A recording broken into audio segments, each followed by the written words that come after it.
Bismillahirrahmanirrahim. Assalamualaikum warahmatullahi wabarakatuh. Lemes ya Bapak Ibu karena siang, jamnya ngantuk. Tapi mudah-mudahan hari ini ada sesuatu nanti yang bisa Bapak Ibu bawa pulang, kemudian Bapak Ibu bisa terapkan di kelas bersama anak-anak yang ada di kelas. Saya ulangi sekali lagi, Assalamualaikum warahmatullahi wabarakatuh. Baik, kalau saya tanya apa kabar Bapak Ibu jawabnya gimana? Apa kabar Bapak Ibu? Alhamdulillah, luar biasa. Allah Akbar. Boleh saya ganti ya? Nah, siang ini saya ganti dengan kalau saya tanya apa kabar Bapak Ibu jawabnya sehat, ceria, bahagia. Itu ya, pakai tangan dua ya. Sehat, ceria, bahagia. Boleh cerianya nanti tunjukkan senyum cerianya kepada teman yang ada di kanan kiri. Jadi gini, ceria gitu ya. Sambil senyum yang lebar Bapak Ibu, supaya kita tetap semangat walaupun sudah siang. Oke? Siap ya? Apa kabar Bapak Ibu? Sehat, ceria, bahagia. Masya Allah. Oke, yang saya hormati Ibu Indah Masriana SPD SDMPD selaku Kepala SD Negeri 9 Metro Barat. Yang saya hormati, saya sayangi, saya banggakan Bapak Ibu Dewan Guru Pendidik dan tenaga pendidik, tenaga kependidikan SD Negeri 9 Metro Barat. Alhamdulillahirabbil alamin Bapak Ibu, puji syukur atas segala nikmat yang Allah berikan kepada kita sehingga kita masih diberikan kesehatan dan kesempatan dalam membersamai anak-anak didik kita di sekolah kita yang tercinta ini. Salawat beriring salam semoga senantiasa tercurah kepada guru hasanah kita Nabi Muhammad Sallallahu Alaihi Wasallam. Kita beriktibar ya Bapak Ibu kepada beliau dengan berharap mendapatkan rahmat dari Allah. Kelak di yaumil akhir kita bisa mendapatkan syafaat dari beliau. Amin Allahumma amin. Bapak Ibu guru hebat, izinkan saya di sini untuk menyampaikan diseminasi saya tentang budaya positif. Ini merupakan salah satu materi yang ada di pendidikan guru penggerak pada modul 1.4. Sebelumnya saya mengucapkan terima kasih kepada Bapak Ibu yang sudah meluangkan waktunya membantu pikiran, tenaga sehingga kegiatan diseminasi saya pada hari ini bisa berjalan dan alhamdulillah komplit 11 audiens. Yang mudah-mudahan nanti selama 1 jam ke depan kita akan bersama-sama menuangkan apa sih budaya positif itu. Kita akan bersama-sama berkolaborasi karena kalau sendiri gak bisa ya Bapak Ibu, harus bersama-sama. Nah, sebelum kita masuk tentang materi budaya positif, Bapak Ibu saya minta untuk berdiri sebentar. Kita peregangan biar otot-otot kita gak kaku setelah seharian kita bersama anak-anak didik kita. Ada Bu Nisa yang dia akan menjadi instruktur. Monggo Bu Nisa.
biasanya kalau anak-anak kita kasih ini di awal, sudahnya dia diam, capek gitu ya, capek. Jadi pemenuhan sensorik mereka, pemenuhan audio, pemenuhan visual mereka kan penuh, sehingga dia capek, dan pada saat itulah dia siap untuk belajar. Maka Masya Allah ya, sekolah kita ada gerakan sekolah sehat yang salah satunya ada ice breathing seperti ini. Lanjut Nisa. Nah, Bapak Ibu yang saya muliakan, hari ini kita akan membahas tentang budaya positif. Apa sih budaya positif itu Bapak Ibu? Kita sering dengar ya, budaya positif gitu. Apa sih sebenarnya budaya positif itu Bapak Ibu? Monggo, saya minta 2 orang. Apa itu budaya positif? Kebiasaan yang dilakukan, kebiasaan yang baik. Iya Bu Sulami, kebiasaan yang dilakukan, dan itu adalah kebiasaan yang baik, yang positif. Satu orang lagi, siapa? Sebenarnya sudah ada di kepala ya Bapak Ibu, apa itu budaya positif. Cuman kadang-kadang mau menuangkan dalam kata-kata.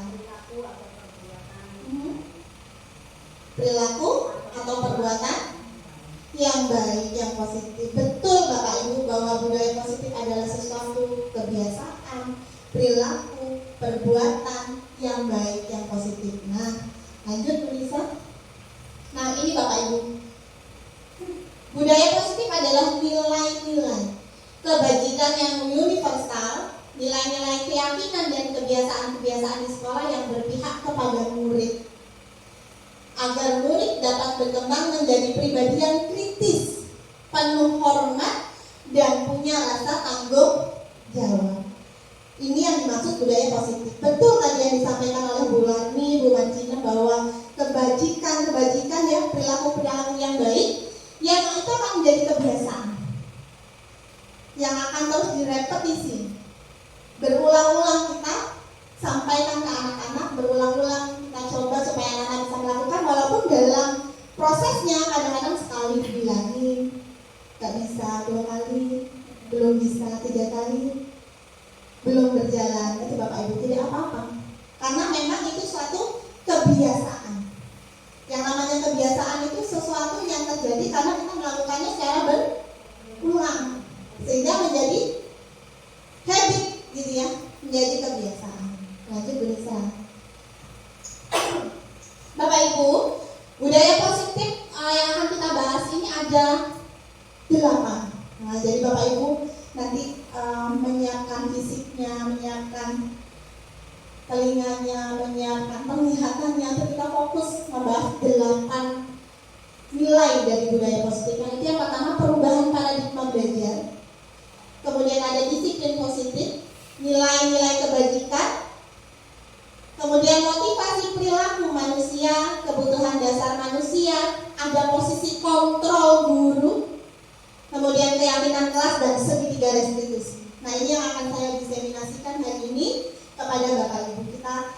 Saya berupaya untuk membagikan yang saya dapat, bukan berarti saya sudah menguasai semuanya Bapak Ibu, tapi kita akan berkolaborasi bagaimana caranya ke-8 ini bisa kita terapkan di sekolah kita.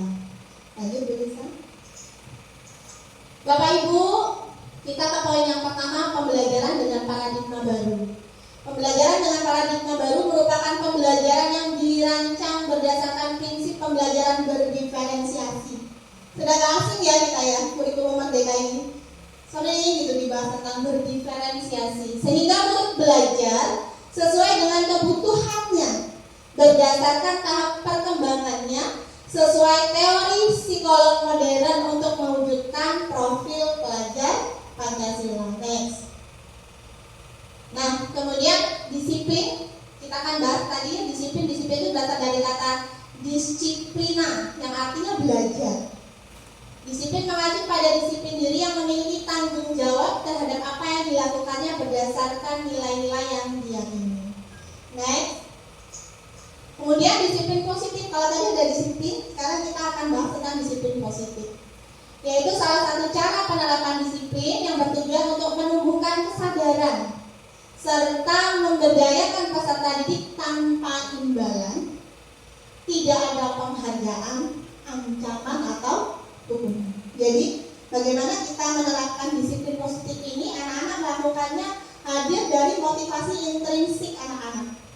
Bukan karena menghindari hukuman, bukan karena supaya dapat pujian, bukan karena supaya dapat penghargaan dari orang lain. Ya, kadang-kadang kan kita lihat anak-anak kita tuh melakukan sesuatu, nanti kalau nggak dilakukan dihukum, atau nanti kalau nggak dilakukan nggak dapat penghargaan, nggak dapat reward dari guru. Nah itu Bapak Ibu, pada disiplin positif pemberian imbalan, penghargaan, reward, ancaman atau hukuman itu tidak efektif dilakukan. Nah kita akan bahas seperti apa.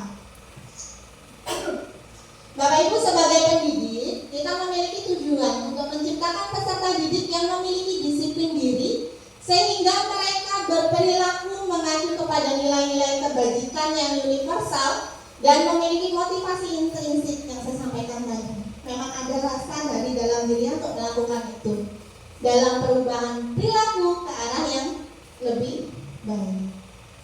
Next. Bapak Ibu, nilai-nilai kebajikan universal ini 6 dimensi dalam profil pelajar Pancasila. Kita sudah sama-sama hafal dan anak-anak kita juga sudah ketika disuruh nyanyi profil pelajar Pancasila, mereka sudah di luar kepala. Beriman dan bertakwa kepada Tuhan Yang Maha Esa, kemudian berkebinekaan global, gotong royong. Ini Bapak Ibu yang akan kita capai, goal setting anak-anak tuh ini. Bahkan kemarin saya ikut pelatihan pendidikan inklusi, itu dikatakan Bapak Ibu, goal setting kita itu untuk ngajar anak-anak apa sih? Apakah anak-anak pintar matematika? Apakah anak-anak itu fasih dalam memahami bacaan? Goal setting kita ketika kita ngajar itu apakah supaya anak-anak itu tuh bisa olimpiade menang sana sini? Ternyata tidak Bapak Ibu. Goal settingnya adalah ini. Kita pengen anak-anak kita punya profil pelajar Pancasila.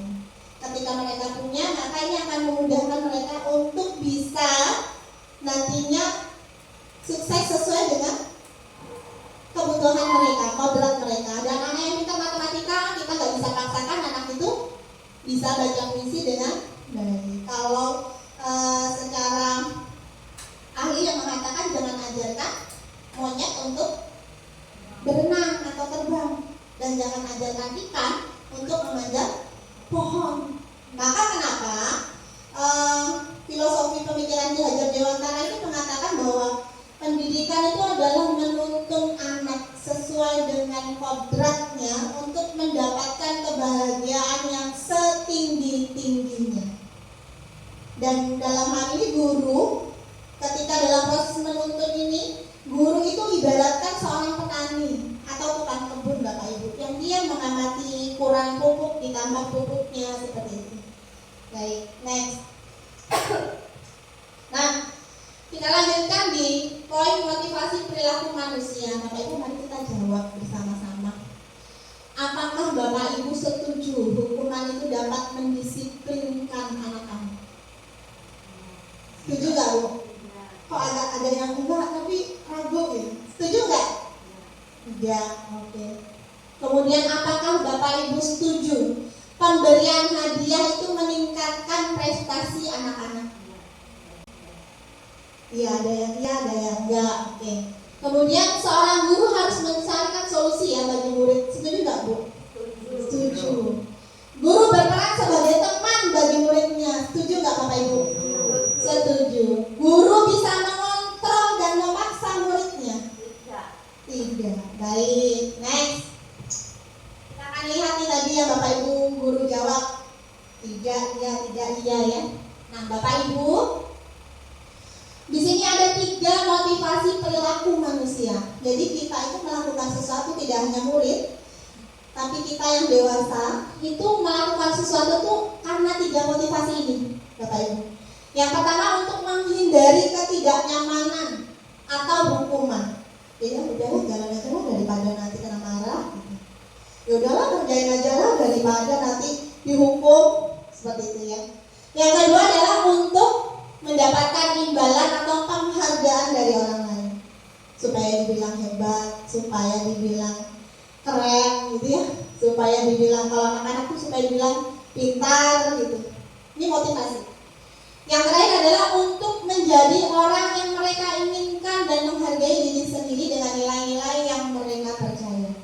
Jadi kita melakukan sesuatu tuh ini Bapak Ibu. 3 hal ini yang menjadi motivasi kita. Next. Nah Bapak Ibu, kita akan kembali lihat. Kalau tadi Bapak Ibu ketika ditanya hukuman tuh efektif nggak sih untuk mendisiplinkan anak-anak? Jawabannya tidak ya. Kita lihat Bapak Ibu. Hukuman ini bersifat tidak terencana. Yang tidak efektif itu yang seperti apa sih hukuman? Hukuman yang bersifat tidak terencana atau tiba-tiba. Anak atau murid tidak tahu apa yang akan terjadi dan tidak dilibatkan. Hukuman bersifat satu arah dari pihak guru yang memberikan dan murid hanya menerima. Sudah terencana atau disepakati dari sebelah pihak. Contoh, anak kita tidak memakai atribut lengkap. Tentu kita panggil Bapak Ibu, kemudian kita berikan kepada anak kita itu hukuman lari di halaman 10 kali. Nah itu adalah hukuman Bapak Ibu. Kenapa? Karena anak kita tidak tahu ketika dia melakukan sesuatu itu, maka dia akan dihukum lari berputar halaman sebanyak 10 kali misalnya. Ya, itu yang namanya hukuman. Kemudian konsekuensi. Kalau konsekuensi dibuat oleh guru atau sekolah dan murid sudah mengetahui sebelumnya jika melakukan pelanggaran. Contoh, ketika tidak pakai atribut lengkap upacara, maka anak-anak punya barisan sendiri. Maka itu namanya konsekuensi. Hukuman itu yang tidak diketahui. Kadang-kadang kita spontan memberikan pada murid kita. Kamu karena nggak bawa buku, catat sampai habis gitu. CBSA, catat buku sampai habis. Itu namanya hukuman Bapak Ibu. Dan yang terakhir adalah restitusi. Proses menciptakan kondisi untuk memperbaiki kesalahan mereka. Bapak Ibu sudah pernah dengar restitusi? Belum ya, baru ini ya. Baik, ini juga sesuatu yang hal baru bagi saya. Next. Nah, Bapak Ibu, manakah yang sering kita lakukan pada murid? Hukuman, konsekuensi, atau restitusi? Konsekuensi yang sudah disepakati ya. Jadi murid sudah tahu kalau nggak pakai atribut maka barisnya di tempat yang sudah disediakan dan seterusnya. Next. Baik, coba kita jawab sama-sama Bapak Ibu. Ini ada studi kasus. Kita akan coba jawab ini termasuk hukuman atau konsekuensi. Yang pertama, mencatat 100 kali di dalam buku kalimat saya tidak akan terlambat lagi karena terlambat ke sekolah. Hukuman atau konsekuensi Bapak Ibu? Hukuman. Lari mengelilingi lapangan basket 2 kali karena terlambat hadir di sekolah. Baik. Kemudian membersihkan coretan yang dibuatnya di meja tulis. Konsekuensi. Kemudian mengganti kertas tugas teman yang telah dicoret-coret. Baik. Lari mengelilingi lapangan basket 2 kali karena terlambat 10 menit untuk pelajaran Pak Edi. Nah, PJOK. Hukuman? Hukuman yang mau konsekuensi nih Pak? Tergantung. Ketika kita sudah sama-sama ada kesepakatan antara guru dengan murid, itulah konsekuensi. Iya. Tapi kalau itu belum disampaikan, nanti kita berikan itulah hukuman. Benar ya. Jadi kalau Pak Edi melakukannya seketika gitu ya, pokoknya otomatis saja, maka itu adalah hukuman. Yang terakhir, membersihkan WC sekolah karena mematahkan pensil kawannya. Hukuman ya. Yang mematahkan pensil dihukumnya membersihkan WC. Next Mbak Nisa. Nah Bapak Ibu, dihukum oleh penghargaan. Dalam budaya positif ternyata tadi yang saya sampaikan bahwa hukuman, penghargaan ya itu ternyata tidak efektif dilakukan. Ya, tidak. Kenapa? Karena ketika kita memberi penghargaan kepada anak, pengaruh jangka panjang dan pendeknya ada Bapak Ibu. Yang pertama adalah akan membuat orang bergantung dan kehilangan motivasi. Jadi saya mau melakukan sesuatu kalau saya dapat penghargaan. Saya melakukan sesuatu kalau saya dipuji, kalau dihargai gitu ya. Jadi tidak ada motivasi intrinsik dari dalam dirinya. Dia melakukan sesuatu karena ada reward. Ya, ada rewardnya. Penghargaan itu tidak efektif. Jika tidak ada penghargaan, maka dia tidak akan melakukan. Ternyata yang kita lakukan ketika kita melakukan memberi penghargaan itu mendidik anak untuk mendapatkan melakukan sesuatu kalau saya melakukan sesuatu. Ini menurut budaya positif ya Bapak Ibu, bukan menurut saya. Nah kemudian penghargaan itu merusak hubungan ternyata Bapak Ibu. Kenapa? Mengakibatkan iri, dengki, tidak jujur, persaingan ya. Kemudian yang lain akan berhenti mencoba. Maksudnya gimana yang lain berhenti mencoba? Karena biasanya yang dapat penghargaan itu ya anak-anak itu-itulah ya. Sudahlah pasti yang dapat si dia gitu. Jadi tidak ada daya saing dari anak-anak. Kemudian penghargaan mengurangi ketepatan, akan melakukan banyak kesalahan. Penghargaan menurunkan kualitas, penghargaan mematikan kreativitas, dan penghargaan itu yang terakhir tadi dihukum oleh penghargaan. Lalu apakah sebagai guru kita nggak boleh ngasih reward Bapak Ibu? Boleh. Nggak boleh kasih penghargaan ke anak-anak? Boleh. Ya, tapi caranya adalah tidak disebutkan. Saya tanya kepada PP saya tanya bahwa ketika kita kasih penghargaan gimana Pak caranya? Tidak disebutkan di awal. Gitu. Jadi anak-anak itu melakukan sesuatu dia tidak tahu kalau dia akan mendapat reward. Kalau dibilang di awal dia pasti akan berusaha keras karena rewardnya, gitu, bukan karena poin atau kontennya. Baik, yang selanjutnya adalah keyakinan kelas. Keyakinan kelas, mengapa sih keyakinan kelas bukan peraturan kelas? Dalam budaya positif, peraturan kelas itu namanya keyakinan kelas Bapak Ibu. Sebenarnya kita semua sudah melakukan yang namanya keyakinan kelas. Ya, ini di kelas Umat Jinun sudah ada nih, budayakan 5S di kelas. Senyum, sapa, salam, sopan santun, ini adalah keyakinan kelas. Ya, itu sudah ada keyakinan kelas. Masya Allah, Umat Jinun sudah buat keyakinan kelas, ya, seperti itu. Keyakinan kelas bukan peraturan kelas. Lanjut. Nah, kenapa keyakinan kelas Bapak Ibu? Seperti apa sih keyakinan kelas itu? Dibuat dengan kata-kata yang positif. Kalau peraturan kan tidak datang terlambat, jangan biasanya gitu ya kalau peraturan ya. Tapi keyakinan kelas dibuat dengan pernyataan-pernyataan yang positif. Contoh, misal kita pengen membentuk anak kita supaya anak kita peduli lingkungan, maka buanglah sampah pada tempatnya. Itu keyakinan kelas. Yang biasanya ada kata-kata yang kurang positifnya adalah jangan buang sampah sembarangan. Tapi diganti dengan kata-kata yang positif. Iya. Atau seperti ini. Punya Bu Marjina nih, budayakan 5S. Goal settingnya Bu Marjina pengen anak-anak saling menghargai, gitu kan ya, saling menyayangi dengan sesama, punya sopan dan santun, etikanya bagus, gitu. Tapi tidak dijabarkan situ dengan guru harus, tidak. Tapi cukup dengan 5S. Maka di sini ada mudah diingat. Keyakinan kelas itu mudah diingat. Ya, kalau punya 5S gitu kan, ketimbang peduli dengan sesama gitu ya, Bapak Ibu. Kemudian sesuai dengan kondisi kelas. Kelas fase A, fase B, fase C, keyakinan kelasnya pasti beda-beda. Dan bersifat abstrak dan berupa pernyataan-pernyataan universal. Next. Nah, sekarang kita akan membahas tentang 5 posisi kontrol. Masih semangat ya Bapak Ibu ya? Semangat, coba semangat. Apa kabar Bapak Ibu? Ceria, bahagia. Harus bahagia ya Bapak Ibu? Semangat, namanya semangat. Kalau nggak bahagia, bawaannya nanti. Kalau reward untuk kita merasa bahagia. Oh, Masya Allah. Boleh. 5 posisi kontrol guru. Nah Bapak Ibu, dalam kita melakukan tugas kita sebagai seorang pendidik dan tenaga kependidikan, kita punya 5 posisi kontrol. Yang pertama adalah guru sebagai penghukum. Yang kedua, guru sebagai pembuat rasa bersalah.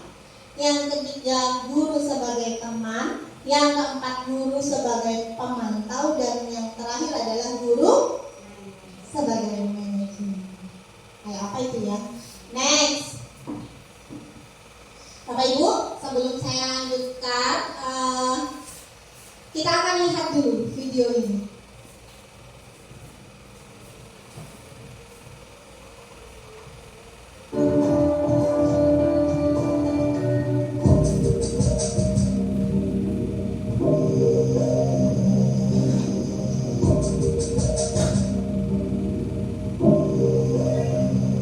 Naren,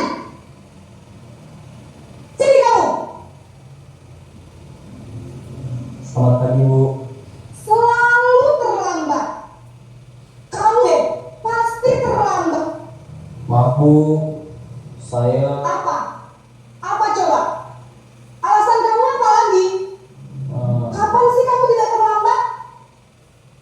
Malas sekali ya kamu jadi anak. saya Dasar pemalas. Gak kapok-kapok sih kamu. Sudah berapa kali terlambat? Sana, kamu keliling lapangan basket 2 kali. kenapa saya harus keliling lapangan basket, Bu? Kenapa? Kamu melawan ibu. Berani-beraninya jawab. Sudah terlambat, masih berani jawab pula. Sekarang, keliling lapangan basket 5 kali sekalian. Biar kapok. Cepat. Pergi sana ke lapangan basket.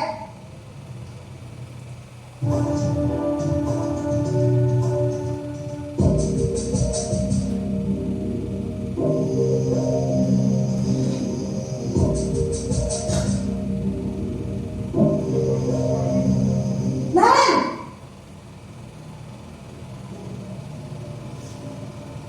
Selamat pagi, Bu. Naren, kamu kenapa terlambat lagi, nak? Ya Tuhan, Naren, kamu senang ya bikin ibu susah ya? Kalau kamu terlambat lagi, nanti ibu yang ditegur bapak kepala sekolah, nak. Disangka ibu tidak bisa membina kamu. Duh, gimana ini? Maaf, Bu. Duh Gusti Naren, kamu suka ya kalau ibu ditegur bapak kepala sekolah? Terus, sekarang ibu harus tulis apa ini di buku absen? Ini kamu sudah sering terlambat loh. Ibu harus apa coba? Maaf, Bu. Maaf sekali. Ya sudah, lain kali jangan bikin ibu susah lagi ya nak ya. Ibu tidak akan kuat lagi kalau kamu begini terus. Bisa jantungan kalau ibu ditegur bapak kepala sekolah. Sana cepat ke kelas. Maaf ya, Bu. Maaf sekali. Posisi pembuat rasa bersalah berbicara dengan nada tenang.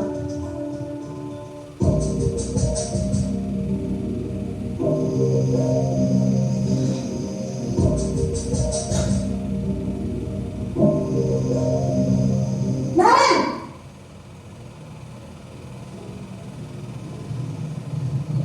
Selamat pagi, Bu. wah sudah jam berapa ini nak? Terlambat lagi ya sayang. Iya, Bu. Habis ibu saya lupa bangunkan saya, Bu. Kamu malah menyalahkan ibu kamu. Kamu bukannya anak yang larinya paling kencang. Kok terlambat sih? Iya, Bu. Saya memang terlambat bangun tadi. Jadi biarpun saya lari kencang, tetap gak kekejar, Bu. Ya sudah sana. Nanti lain kali larinya lebih kencang lagi ya. Biar gak terlambat lagi. Bikin seneng ibu. Demi ibu. Bisa kan? Bisa lah, Bu. Bapak Ibu, itu tadi sebelumnya Mbak, sebelumnya. 5 posisi kontrol guru, penghukum, pembuat rasa bersalah, teman pemantau manajer. Dari video tadi, kira-kira yang sering kita lakukan ke murid-murid kita yang mana Bapak Ibu? Penghukum. Sama ini adalah lebih kita kontrol kita sebagai penghukum. Baik, next Mbak. Nah Bapak Ibu, posisi penghukum ini cirinya seperti ini. Posisi guru itu menghardik, menunjuk-nunjuk gitu ya, atau membentak, berkaca pinggang, atau mengeluarkan kalimat-kalimat verbal yang membuat anak itu bersalah ya, merasa dihukum. Hukumannya verbal dan fisik. Ini verbal Bapak Ibu. Hukumannya berupa hukuman verbal dan fisik. Jadi Jadi kalau penghukum ini kira-kira dengan raut wajah yang gimana Bapak Ibu? Raut wajah yang tidak menyenangkan ya, yang marah-marah gitu ya. Padahal kita sama-sama tahu Bapak Ibu, ketika kita melakukan ini kepada anak didik kita, bukan hanya anak didik kita, anak biologis kita, ketika kita marah, maka yang didengar mereka itu tuh nasihatnya atau marahnya Bu? Marahnya ya. Yang masuk ke dalam otak mereka tuh nasihatnya atau marahnya Bu? Marahnya. Nah ini ya, posisi penghukum. Dampaknya membuat anak kita, murid kita itu menjadi pemberontak. Pemberontak. Kemudian menyimpan dendam. Kemudian tidak menyukai guru atau mata pelajaran diampun. Mungkin kalau kita di tingkat dasar itu tidak kompleks seperti anak-anak SMA ya. Kita lihat anak-anak SMA yang ada dia punya dendam dengan gurunya gitu ya, seperti itu. Dan ini tidak efektif Bapak Ibu. Ketika kita lakukan ini tidak efektif. Yang selanjutnya adalah posisi guru sebagai next Malisa. Oke, sebelumnya ada penghukum. Kita lihat Bapak Ibu. Penghukum ini ada suaranya tinggi, ya. Namanya marah, nggak ada yang suaranya rendah ya. Pasti pakai suara tinggi. Bahasa tubuh mata melotot, ya Bapak Ibu. Ini saya dapat dari modul. Jadi bukan saya karang Bapak Ibu. Saya dapatkan dari modul 1.4 tentang budaya positif. Mata melotot, jadi menunjuk-nunjuk atau menghadap. Tadi ya seperti Naren. Terlambat lagi, pasti terlambat lagi gitu ya, seperti itu. Nah Bapak Ibu, sekarang kita tanyakan kepada diri kita, bagaimana perasaan murid bila gurunya berbicara seperti itu pada saat muridnya datang terlambat atau kasus yang lain di sekolah. Misal anak didik kita berantem dengan temannya, kemudian kita memposisikannya sebagai penghukum. Kira-kira perasaan anak didik kita gimana Bapak Ibu? Sedih ya Ruli saya, sedih. Takut nggak? Takut gitu ya. Nah kemungkinan murid marah dan mendendam atau bersifat agresif bisa jadi sesudah kembali duduk murid tersebut akan kembali mencoret-coret bukunya atau meja tulisnya. Lebih buruk lagi, sepulang sekolah murid melihat motor atau mobil Bapak Ibu guru dan menggores kendaraan tersebut dengan paku. Kalau ini anak sekolah dasar jarang ya terjadi, mungkin ada 1-2 ya, karena dendam, akhirnya menimbulkan dendam. Kemudian yang selanjutnya next. Nah, posisi kontrol tadi yang kita lihat kemarin tadi membuat rasa bersalah. Terlambat lagi gitu ya. Dengan nada suaranya lebih lembut ya.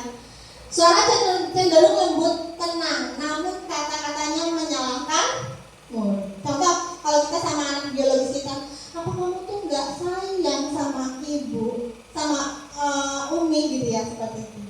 Nah, itu adalah posisi kontrol kita sebagai pembuat rasa bersalah kepada anak-anak kita. Kemudian guru akan menyatakan hal-hal yang merasa kesalahan ada pada murid dengan membuat guru menderita. Ya Allah nak, kamu itu suruh belajar nggak bisa-bisa, baca kok nggak bisa-bisa, nggak kasihan sama ibu. Nah, maka ketika kita lakukan itu Bapak Ibu, kita ada di posisi kontrol pembuat merasa bersalah. Dampaknya murid merasa bersalah dan insecure. Insecure dan menarik diri dari lingkungan. Aku ini bodoh, aku ini nggak bisa, aku ini bandel. Itu ya Bapak. Next. Nah, membuat rasa bersalah ini, nada suaranya memelas, halus, sedih, bahasa tubuhnya merapat pada anak, lesu. Ya. Nih yang tadi nih, Adi, kamu ini bagaimana ya? Kamu sudah berjanji dengan ibu tidak akan terlambat lagi. Kamu kenapa ya senang sekali mengecewakan ibu? Atau kadang-kadang kita buat ibu kecewa sekali sama kamu gitu. Ya Bapak Ibu. Kemudian hasilnya murid akan tadi merasa bersalah, ya bersalahnya mengecewakan, insecure dan lain-lain. Next, selanjutnya, nah ini posisi teman yang tadi, yang ini bagus yang mana? Posisinya adalah posisi teman. Posisi guru dengan kontrol teman, suara guru tuh ramah. Nah sini nak, gitu. Ya, cenderung bersenda gurau untuk menghangatkan suasana, tapi dampaknya Bapak Ibu, murid akan bergantung pada satu orang. Dan murid tidak mandiri dan tidak bisa berpikir untuk diri sendiri. Dan posisi kontrol teman ini biasanya di kelas rendah awal-awal masuk sebelum kita melakukan asesmen diagnostik non diagnostik itu guru-guru kelas rendah kelas 1 itu termasuk saya melakukan ini supaya anak akrab dulu Bapak Ibu. Tempat ini ada suaranya ramah, akrab, bercanda, bahasa tubuh merapat pada murid, mata dan senyum jenaka. Jadi kayak teman gitu. Tapi ternyata Bapak Ibu dampaknya adalah murid memang merasa senang dan akrab, dampak yang positif. Tapi dampak yang negatifnya murid menjadi tergantung pada kita. Terjadi ya Bapak Ibu di kelas 1, Zahri, kalau nggak ada Bu Lisa, nyari Bu Lisa. Nggak boleh pulang ibunya kalau nggak Bu Lisa ada. Nah, bila ada masalah dia merasa bisa mengandalkan guru tersebut untuk membantunya. Akibat lain dari posisi teman, Adi hanya akan berbuat sesuatu bila yang Asus Naren tadi. Ya, baik saya hargai usahamu dan selanjutnya. Next. Nah, pada posisi manajer ini, suara guru sebaiknya tulus, tidak perlu marah-marah Bapak Ibu. Bapak Ibu kita ini sudah banyak yang dipikirkan, sudah banyak masalah, kita mulai marah dengan murid-murid kita gitu ya. Kasihan kepada diri kita sendiri. Jadi tidak perlu marah, tidak perlu meninggikan suara, apalagi menunjuk-nunjuk jari ke murid, berkaca pinggang, bersikap seolah-olah menyesal tanpa sedih tidak. Fokus ada pada murid, bukan untuk membahagiakan guru atau orang tua. Murid sudah mengetahui adanya suatu masalah dan sesuatu perlu terjadi. Jadi ketika guru mengambil posisi pemantau, guru akan melihat apa konsekuensinya atas peraturan-peraturan yang telah dibuat. Next. Nah, di posisi manajer ini Bapak Ibu, guru dapat menerapkan disiplin positif yang berpihak pada murid dan memerdekakan murid, menciptakan murid yang mandiri dan bertanggung jawab. Jadi kita meletakkan diri kita sebagai posisi manajer. Next. Nah, Bapak Ibu, ada 5 kebutuhan dasar manusia. Kita sudah hampir habis materinya. Sekarang di 5 kebutuhan dasar manusia. Kita sebagai manusia ini punya 5 kebutuhan dasar Bapak Ibu. Yang ketika tidak terpenuhi, maka kita akan coba mencari supaya kebutuhan dasar kita ini terpenuhi. Apa saja itu? Yang pertama adalah kebutuhan hidup. Kebutuhan hidup itu ya sandang, pangan, papan itu ya. Kemudian kasih sayang dan rasa diterima. Dan ini juga berlaku Bapak Ibu untuk murid kita. Jadi murid-murid kita itu membutuhkan ini. Mereka punya hak hidup, kemudian kasih sayang dan rasa diterima, ya, penguasaan, kebebasan, kesenangan. Ketika kita belajar Bapak Ibu di kelas, anak-anak kita tuh lagi belajar tuh mukul-mukul meja, buat berisik, buat gaduh. Bisa jadi Bapak Ibu 5 kebutuhan dasarnya belum terpenuhi. Misal apa? Misalnya belum terpenuhi kebutuhan dasar kesenangannya, gitu, ya. Jadi dia mukul-mukul meja untuk kesenangan atau kebebasannya dia. Nah, baik, next. Nah, contoh Bapak Ibu, aduh ininya saya hilangin ya. Harusnya tebak-tebakan kita nih. Ibu guru bilang, aku tidak boleh bersenandung sewaktu mengerjakan tugas. Katanya kelas harus tenang, tidak ada suara. Kan nggak seru jadinya. Jadi ternyata anak kita nggak merasa bahwa kebutuhan dasar kesenangannya terpenuhi. Aku pengen senang kok. Anak-anak gaya belajar anak itu kan beda-beda ya. Ada yang dia lari, ada yang dia ngobrol sampai selesai dan gitu ya Bapak Ibu. Terus ibu guru tidak menyapaku hari ini, padahal aku pakai jepit rambut baru. Anak kita butuh kasih sayang, butuh rasa diterima. Aku bosan, masa belajarnya cuma gitu-gitu aja dengerin ibu guru aja, kebebasan. Anak-anak kita butuh kebebasan. Aku sebel gambarku tidak rapi, malah ibu guru nunjukin ke teman-temanku di depan kelas, penguasaan. Ya. Dia membutuhkan kebutuhan dasar penguasaan. Next. Next, Mbak.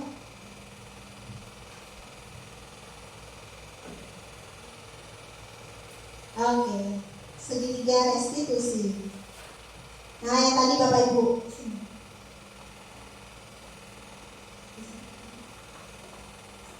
Oke, segitiga restitusi. Bapak Ibu, ketika kita menghadapi kondisi-kondisi tadi seperti Naren, ketika di sekolah ada studi kasus anak-anak kita ya melakukan atau melanggar keyakinan kelas atau keyakinan sekolah yang sudah kita buat, maka penerapannya adalah dengan segitiga restitusi, Bapak Ibu. Segitiga restitusi itu ada 3 tahapnya. Yang pertama adalah validasi, menstabilkan identitas, kemudian validasi tentang perilaku yang salah dan menanyakan keyakinan. Next.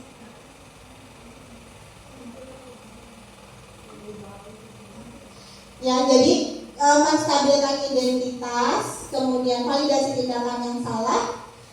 Sebelumnya, Mbak, validasi tindakan yang salah dan menanyakan keyakinan. Nah, Bapak Ibu, kita coba lihat video ini dulu biar nggak ngantuk juga. Ini adalah penerapan restitusi, segitiga restitusi yang bisa kita lakukan di kelas dan di sekolah.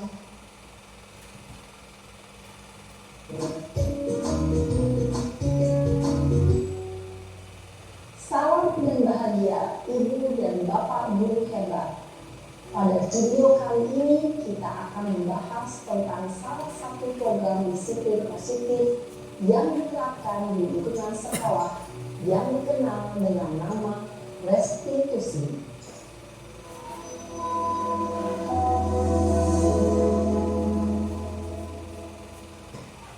Restitusi dikembangkan oleh pakar pendidikan dan dosen, berlandaskan pada teori kontrol Dr. William Glasser.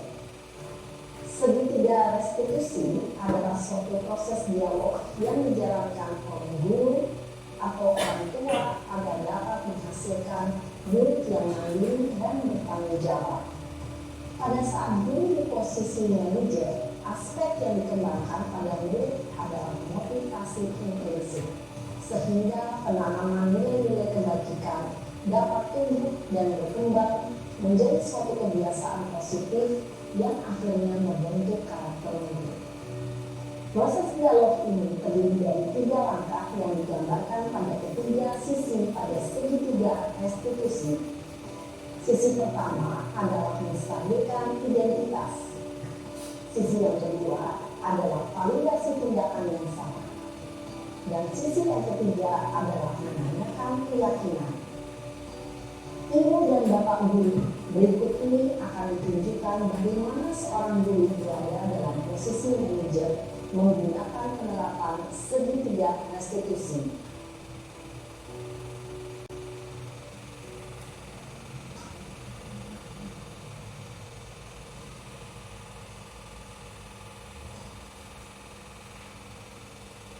Siang Sarah, Ya Pak, sudah lama gak ketemu Sarah? Kenapa hari ini ada di sini? kesel Pak, kesel banget. Masa aku dikatain tukang fitnah Pak? Ya aku marah lah. Aku balik katain Eka di depan kelas. Kesel banget. Oh begitu. Ya pasti kamu marah dan kesal. Bapak juga akan marah apabila ada yang menuduh Bapak seperti itu. Kemudian pada saat itu kamu mau melakukan apa? Ya saya langsung ngatain Eka lah Pak. Kesel banget. Saya bentak-bentak dia depan teman-teman lain. Oh begitu. Pasti kamu melakukan seperti itu karena suatu alasan tertentu kan? Iyalah, masa saya diam saja Pak? Ya saya bela diri lah. Masa saya dituduh tukang fitnah?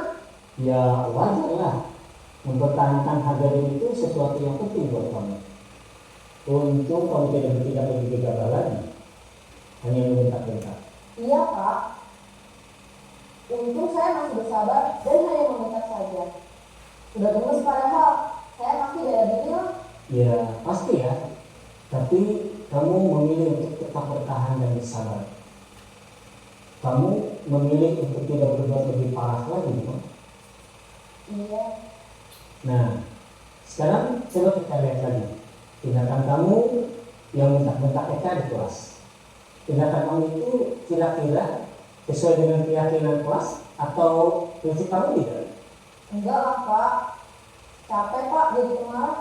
Jadi keyakinan atau prinsip mana yang kurang sesuai dengan keinginan kamu? Ya, saya sebenarnya sangat menghargai orang lain. Mungkin saat itu saya menjadi emosi, jadi tidak menunjukkan sikap itu. Kamu meyakini tidak? Menghargai orang lain itu penting buat kamu. Yakin lah Pak. Iya, setuju. Kita harus saling menghargai. Namun, ada juga keyakinan yang kita sepakati yang perlu kita jalankan apabila kita sedang marah, bukan? Ya, saya bisa lebih proaktif, mulai dengan diri sendiri. Saya bisa jadi lebih sabar, mengambil waktu juga untuk berpikir mau apa selanjutnya. Kira-kira kamu bersedia memperbaiki masalah ini tidak? Bersedia, Pak. Kalau kamu memperbaiki masalah ini, kamu akan menjadi orang seperti apa? Saya akan menjadi orang yang bertanggung jawab kali ya, Pak. Dan senantiasa proaktif. Iya, menurut kamu bagaimana rasanya menjadi orang seperti itu? Ya nyaman lah, bangga bisa bersabar dan menahan diri. Baiklah kalau begitu. Yuk kita pikirkan bagaimana memperbaiki masalah ini.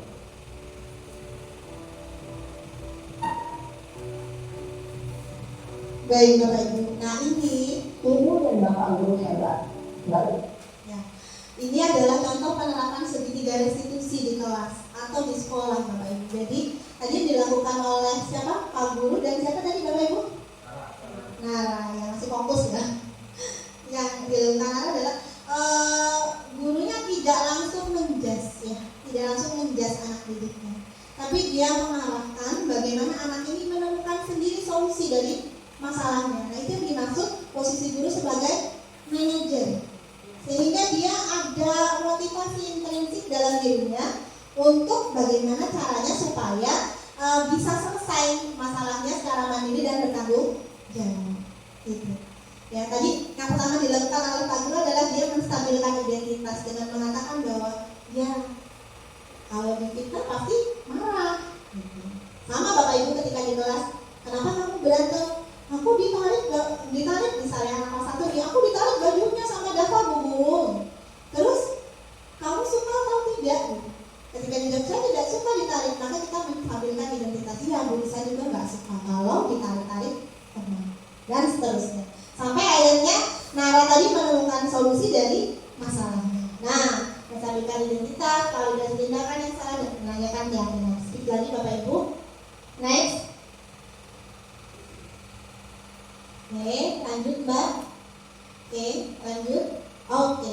Ciri-ciri restitusi Bapak Ibu. Yang pertama, restitusi bukan untuk menebus kesalahan, namun untuk belajar dari kesalahan. Bagaimana anak-anak itu belajar dari kesalahannya, kemudian dia menemukan solusi dari kesalahannya itu. Memperbaiki hubungan. Yang ketiga, restitusi adalah tawaran bukan paksaan. Kemudian restitusi menuntun untuk melihat ke dalam diri, mencari kebutuhan dasar yang mendasari tindakan. Dan restitusi adalah cara yang paling baik, fokus pada karakter bukan tindakan. Jadi kita memaklumi dulu anak kita ketika berantem. Kenapa kamu berantem? Kenapa kamu ganggu teman? Karena bisa jadi 5 kebutuhan dasarnya tadi itu Bapak Ibu. Kenapa dia semua orang melakukan sesuatu kan karena ada penyebabnya, gitu ya.